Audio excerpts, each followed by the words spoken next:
කිම්බල් එක විස බෙල් එකට දැන් පිස්සු හරි හරි ඔන්න නැග්ග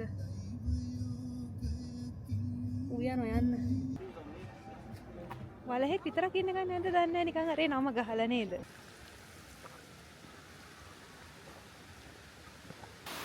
ඒ පොඩි ගල් ඉස්සයි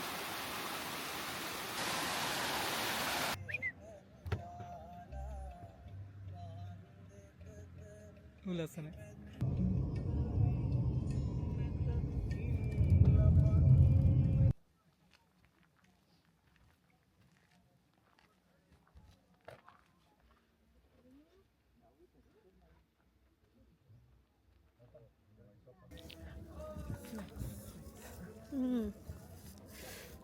Fine.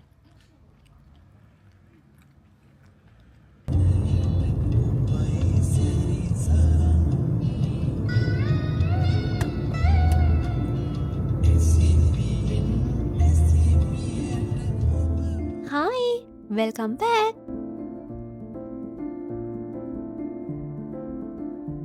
මේ vlog එකෙන් ඔයාලත් එක්ක ෂෙයා කරගන්නේ රොමේනියාවේ අපි කරපු රෝඩ් ට්‍රිප් එකේ දෙවැනි දවස. රොමේනියා කිව්වම ගොඩාක් දෙනෙක්ට එක සැරේට මතක් වෙන්නේ කැපිටල් සිටි එක වෙන බුකාරෙස්ට්. ඒත් එක්කම මතක් වෙන තවත් දෙයක් තමයි හරිම කාර්යබහුල පාරවල්, එහෙට මෙහෙට දුවන මිනිස්සු, එතකොට ඇපාර්ට්මන්ට් බ්ලොක්ස්, පරණ බිල්ඩින්ග්ස් වගේ දේවල්. මේ නිසාම අපිට හිතෙන්නේ නැහැ රොමේනියාව කියන්නේ ස්වාභාවික සුන්දරත්වය අතින් පොහොසත් රටක් කියලා.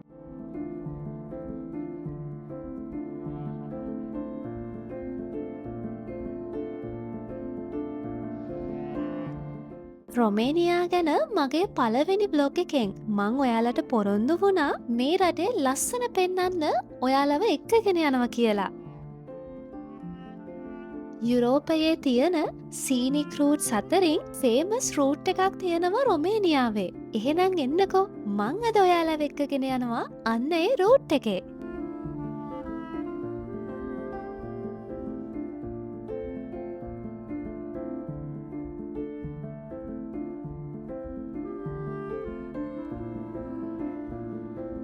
ඔයාලට මතක ඇති අපේ මේ රෝඩ් ට්‍රිප් එකේ පළවෙනි දවසේ අපි රොමේනියාවේ කැපිටල් එක වෙන බුකාරෙස්ට් ඉඳලා තිනාය කියන ටවුන් එකට එනවා ලස්සන කාසල් එකක් බලන්න. ඊට පස්සේ අපි යනවා බ්‍රාසෝ කියන සිටි එකට අර වගේම ලස්සන තවත් කාසල් එකක් බලන්න. ඉතින් ඒ දවසේ අපි නතර වෙන්නේ රොමේනියාවේ සිබියු කියන ටවුන් එකේ. ඒ නිසා දෙවැනි දවසේ ගමන සිබියු වලින් පටන් අරගෙන අපි යනවා රොමේනියාවේ අරෙෆු කියන විලේජ් ඒරියා එකට.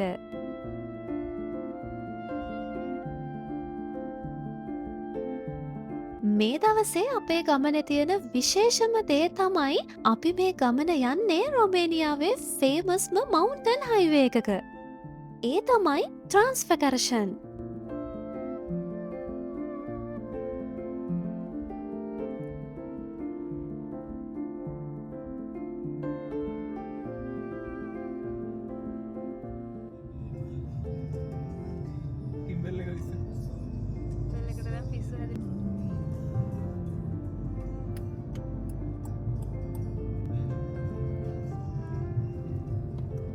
ට්‍රාන්ස්ෆිගරේෂන් කියන රොමේනියාවේ සීනික් රූට් එකේ ඉන්න ලෝකල්ස්ලා කවුද කියලා දන්නවද? මෙන්න මේ ඉන්නේ.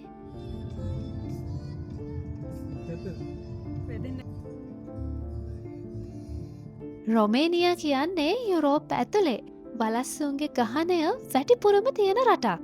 මේ කඳු කැලෑ තියෙන සයිට් එකට එනකොට මෙයාලව බහුලව දකින්න පුළුවන්. උයන් ඔයන්න. නෑ නෑ නෑ ඉන්න ඉන්න. ඔන්න එනවා.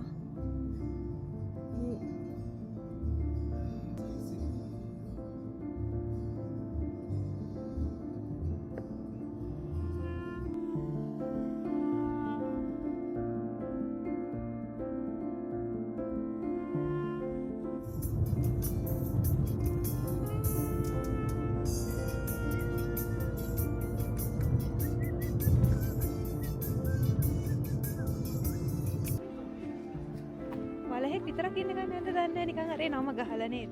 මේ දවසේ අපේ ජර්නි එකේ පළවෙනි ස්ටොප් එකට අපි ඇවිත් ඉන්නේ. මෙතන තියෙනවා ලස්සන වෝටර්ෆෝල් එකක් කැස්කාදා බර්ලා කියලා.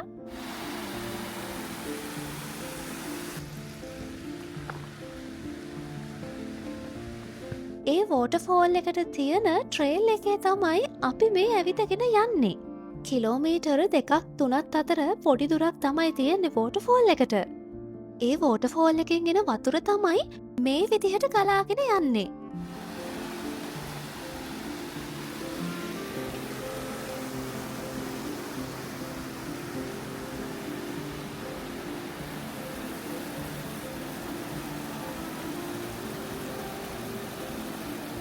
අපි මේ බලන්න යන වෝටර්ෆෝල් එකට වතුර එන්නේ ලේක් එකකින්. ඒ තමයි බර්ලා ලේක්. ට්‍රාන්ස්ෆැගරේෂන් රූට් එකේ තව ටිකක් ඉස්සරහට යනකොට දකින්න තියෙන සීනික්ම ස්පොට් එක තමයි මේ බර්ලා ලේක් කියන්නේ. මේ වෝටර්ෆෝල් එක බලලා අපි ඊළඟට යනවා ඒ ලේක් එක බලන්න.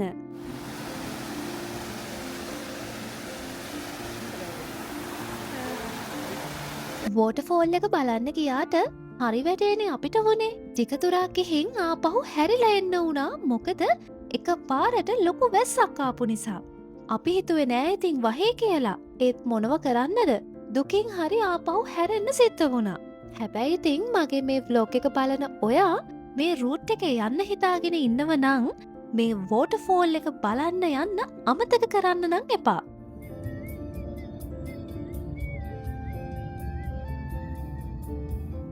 We are back on the beautiful Transfiguration Road. අපේ ඊළඟ ස්ටොප් එක වෙන්නේ බර්ලා ලේක් එක. එතනට යන්න නම් ටික දුරක් තියෙනවා. ඒක නිසා මෙහෙම යන ගමන් අපි මේ Transfiguration Route එක ගැන ටිකක් කතා කරමු.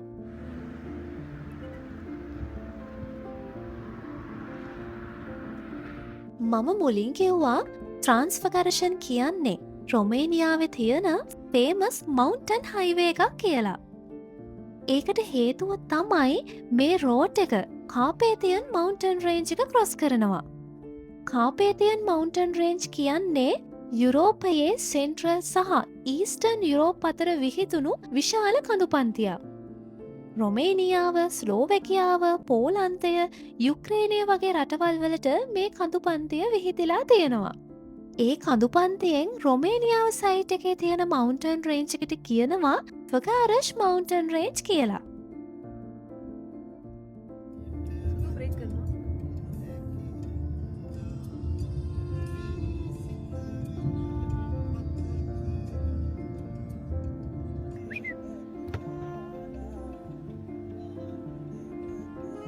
ලස්සනයි.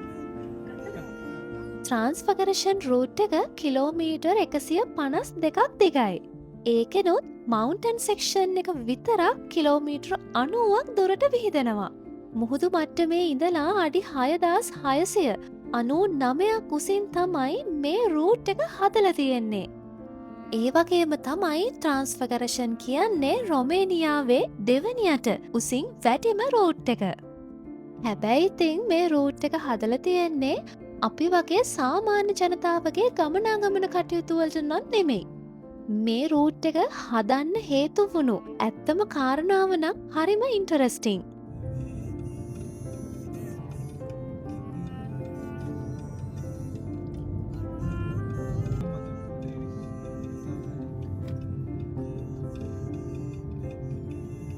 එක්දස් 968දී චෙක් රිපබ්ලික් සහ ස්ලෝවැකියා කියන රටවල් දෙක තනි රටක් විදිහට තමයි පැවතුනේ චෙකොස්ලෝවැකියා කියලා.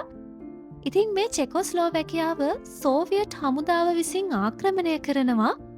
ඒ සිදුවීමත් එක්ක එවකට රොමේනියාව පාලනය කරපු නායකයා බය වුණාලු ඒ වගේම ආක්‍රමණයක් රොමේනියාවටත් වෙයි කියලා. ඒ නිසා එහෙම ආක්‍රමණයක් වුණොත් මිලිටරි වාහනවලට සෝල්ෂර්ස්ලට ඉක්මනින්ම උතුරු සහ දකුණු රොමේනියාව අතර ගමන් කරන්න තමයි මෙන්න මේ රූට් එක හදලා තියෙන්නේ.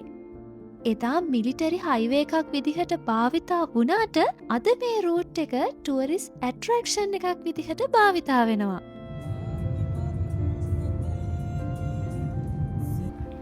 බිස්නස්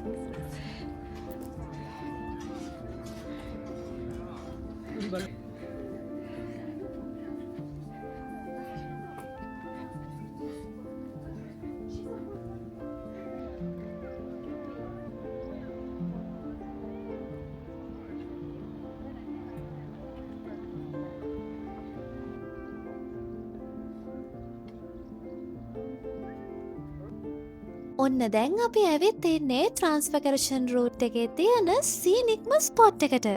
මේ තමයි බර්ලා ලේක්. අවුරුදු දහස් ගානක් තිස්සේ මේ වටේට තියෙන කඳුවලට විශාල වශයෙන් හිම ගොඩවල් එහෙම නැත්නම් අපි කියනවා ග්ලේෂියර් කියලා ඒ විදිහට හිම වැටිලා කඳු අතර නිම්නයක් නිර්මාණය වෙලා තියෙනවා. ඊට පස්සේ ඒ හිම දිය වෙලා ඒ නිම්නයට එකතු වෙලා තමයි අද අපි මේ දකින බර්ලා ලේක් එක හැදිලා තියෙන්නේ.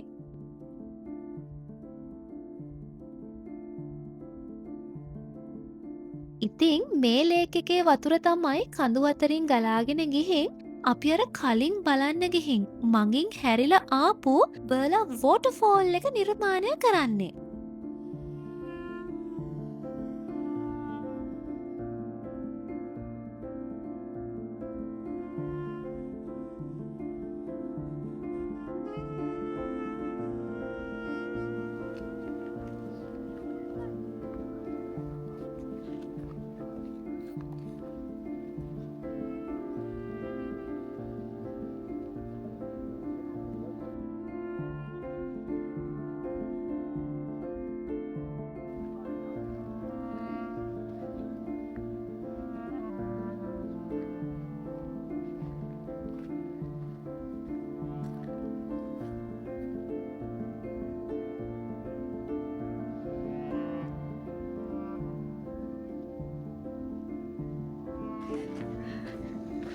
ලේක් එක බලල එන ගමන් මෙන්න මේ සිලින්ඩර් ෂේප් බන් එකක් ගත්ත කාල බලන්න.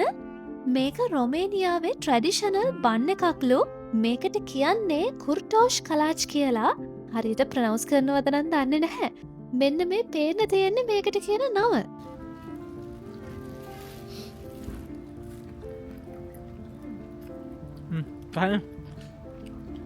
මොනව වුණත් මේ බන් එක නම් හරිම ස්වීට් කෑමක්.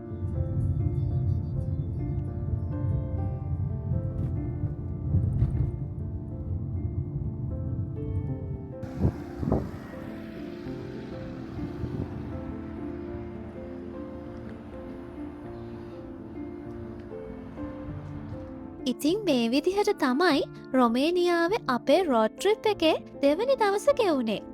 මගේ ඊළඟ ව්ලොග් එකෙන් ට්‍රාන්ස්ෆර්කරේෂන් රෝඩ් එකේ තියෙන තවත් අයිකොනික් ප්ලේසස් දෙකකට මම ඔයාලව එක්කගෙන යනවා. ඒ ප්ලේසස් දෙකනොත් හයිලයිට් එක වෙන්නේ නම් රොමේනියාවේ තියෙන ඇත්තම ඩ්‍රැකියුලාස් කාසල් එක. Until then, thanks for watching. Bye!